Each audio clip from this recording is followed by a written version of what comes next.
विकास दुबे को मारा क्यों गया? क्योंकि उसके पास राज थे, सत्ताधारी पार्टी के राज थे, पुलिस के बड़े बड़े अफसरों के राज थे, सबका नाम खुलना था।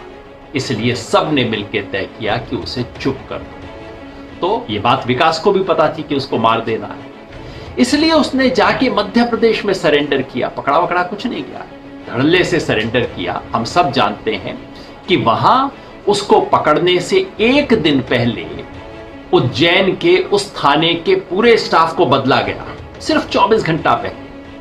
हम ये भी जानते हैं कि मध्य प्रदेश के होम मिनिस्टर, जिनके तहत ये सब चीजें हो रही थी, वो उत्तर प्रदेश के चुनाव में कानपुर में पोस्टेड थे वहां पे करने के लिए। अब आप अनुमान लगा सकते हैं क्या संबंध हो सकते हैं, कोई गारंटी नहीं है, लेकिन अखबारों में सब कयास चल रहे हैं कि ये तार थे गए। इसलिए उन्होंने जाके मध्य प्रदेश में, विकास ने जाके सरेंडर किया।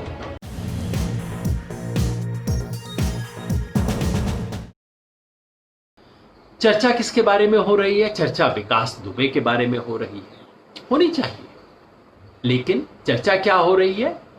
गुंडा था, मर गया, अच्छा हुआ।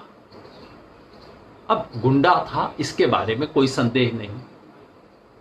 अगर न्याय प्रक्रिया उसके साथ सही से न्याय करती तो उसे सजाए मौत मिलनी चाहिए थी, इसमें कोई विशेष संदेह नहीं लगता। ऐसे व्यक्ति की मौत पे अफसोस क्यों होना चाहिए?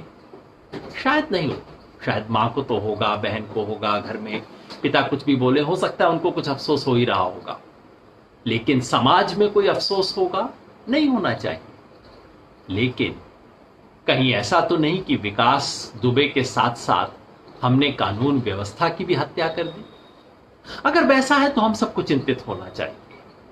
इसलिए नहीं कि विकास कोई निरपराधी व्यक्ति था, जिस तरह के काम किए थे बिल्कुल स्पष्ट था। गुंडा था जिसको राजनीतिक संरक्षण प्राप्त था, और संरक्षण सिर्फ एक पार्टी से नहीं रहा होगा, एक नेता से नहीं रहा होगा।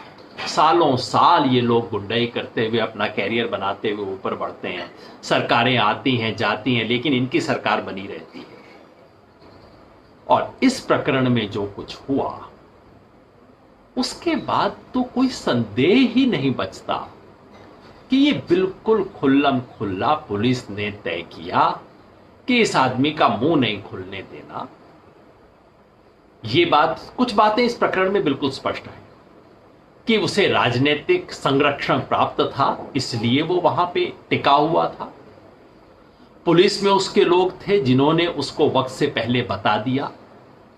पुलिस के अंदर जो लोग शिकायत कर रहे थे, कह रहे थे कि भाई लोकल थानेदार बिका हुआ है, पुलिस के लोग उसके हाथ में बिके हुए हैं, जो चिट्ठी लिख रहे थे डीआईजी को, उन चिट्ठियों की सुनवाई नहीं हो रही थी। वो डीएसपी स्वयं मारे गए, मिश्रा जी, जो कि शिकायत कर रहे थे इसके बारे में। ये तय है कि एक बार वो वहां से भागा तो तय कर लिया गया कि अब इसे मार देना है। ये बात विकास को भी पता थी कि उसको मार देना है, इसलिए उसने जाके मध्य प्रदेश में सरेंडर किया। पकड़ा वकड़ा कुछ नहीं किया, धड़ल्ले से सरेंडर किया। हम सब जानते हैं कि वहां उसको पकड़ने से एक दिन पहले उज्जैन के उस थाने के पूरे स्टाफ को बदला गया, सिर्फ 24 घंटा पहले।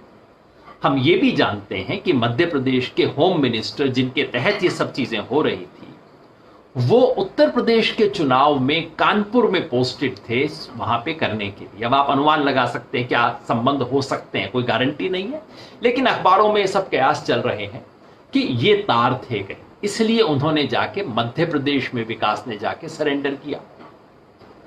जब सरेंडर किया, उस वक्त से सब लोग कह रहे थे कि इस आदमी को अब रास्ते में मार दिया जाएगा।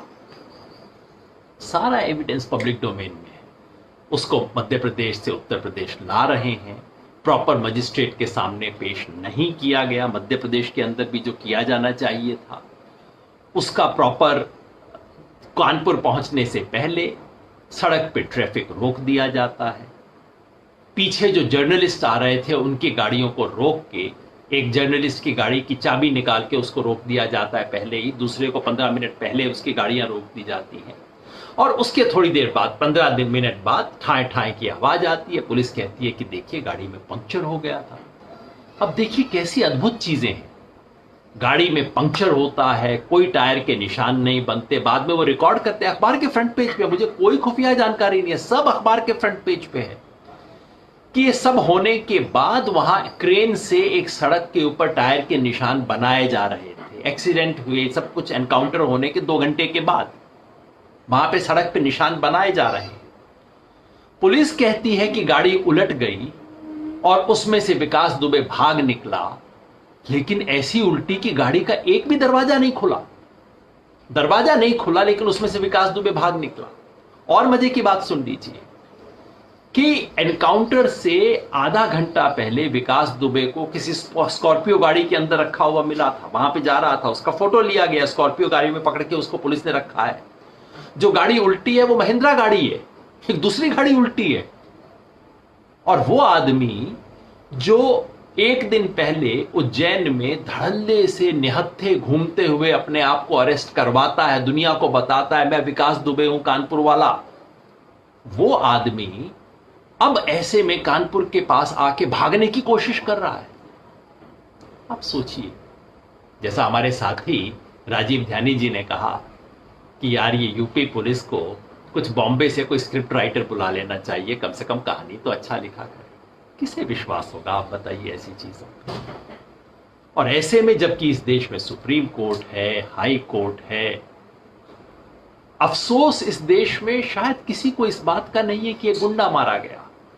अफसोस इस बात का है कि ये जो रास्ता ठीक करार दिया जा रहा है, कल को उस रास्ते का प्रयोग जब निर्दोष लोगों के लिए होगा, या आज भी जिसका प्रयोग निर्दोष लोगों को मारने के लिए हो रहा है, एक बार आप गली खोल दीजिए, पहले उस गली में से आप जिसे पसंद नहीं करते उसको भगाएंगे, बाद में दूसरे लोग भी भागेंगे उसमें से।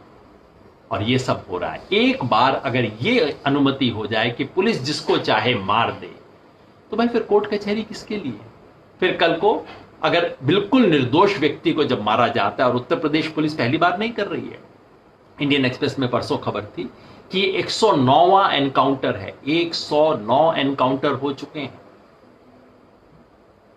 या तो उत्तर प्रदेश ऐसी विशेष जगह है जहां सारे अपराधी हमेशा टायर पंचर होने पे भागते हैं और फिर उनको गोली मारनी पड़ती है, या सारा का सारा फ्रॉड है, हम सब जानते हैं। तो अफसोस, एक तो चिंता की बात यह है कि अगर पुलिस को यह अथॉरिटी मिल जाती है तो किस किस का नंबर आएगा। हम देख रहे हैं किस किस का नंबर आ रहा है इस वक्त ऑलरेडी उत्तर प्रदेश में। और दूसरी चिंता इस बात की है कि विकास दुबे को मारा क्यों गया, क्योंकि उसके पास राज थे, सत्ताधारी पार्टी के राज थे, पुलिस के बड़े बड़े अफसरों के राज थे, सबका नाम खुलना था। इसलिए सब ने मिलकर तय किया कि उसे चुप कर दो। तो क्राइम पॉलिटिक्स का नेक्सस तोड़ने का ये जो अवसर था, इस बहाने अगर एक बार तार खुलने शुरू होते, उधड़ने शुरू होते, बात निकलती तो दूर तलक जाती और पता नहीं कौन कौन लोग इसके चक्कर में आते। उसको बंद किया गया। आप कल्पना कीजिए अगर उत्तर प्रदेश के मुख्यमंत्री की तरफ से एक फोन चला गया होता कि देखो इस आदमी को पकड़ के लाना है, पूछताछ करनी है और मैं चाहता हूं इससे ठीक पता लगे, आपको लगता है ऐसे में एनकाउंटर होता? कौन कौन शामिल है? अगर कल को इलाहाबाद हाईकोर्ट इतना ऑर्डर कर दे कि हम चाहते हैं कि इसके एक एक तथ्य की जानकारी ली जाए, सुप्रीम कोर्ट के चीफ जस्टिस कल अगर इतना कह दे कि इसके सारे कागज फ्रीज करो, मेरे पास लाओ और सीधा सुप्रीम कोर्ट का एक जज इसकी जांच करेगा, तो किसी की हिम्मत होगी इन बातों को छुपाने की? और अगर एक बार अफसरों को पता लग गया जो इस एनकाउंटर में थे कि भैया या तो नौकरी जाएगी या 25 साल जेल में लगाने पड़ेंगे या दोनों होगा, देखिए कैसे उगलना शुरू करते हैं अपने नेताओं का नाम। ये आज भी किया जा सकता है। विकास दुबे भले ही मर गया हो, उसके प्रोटेक्टर्स को आज भी ढूंढा जा सकता है, बशर्ते की क्षमता हो, बशर्ते की इच्छा हो। दिक्कत यह है कि ये इच्छा समाप्त हो रही है और इसलिए हमें चिंता करनी चाहिए। इस पे चिंता करने के बजाय बाकी इधर उधर की तमाम चीजों की कहानियां बताई जा रही हैं।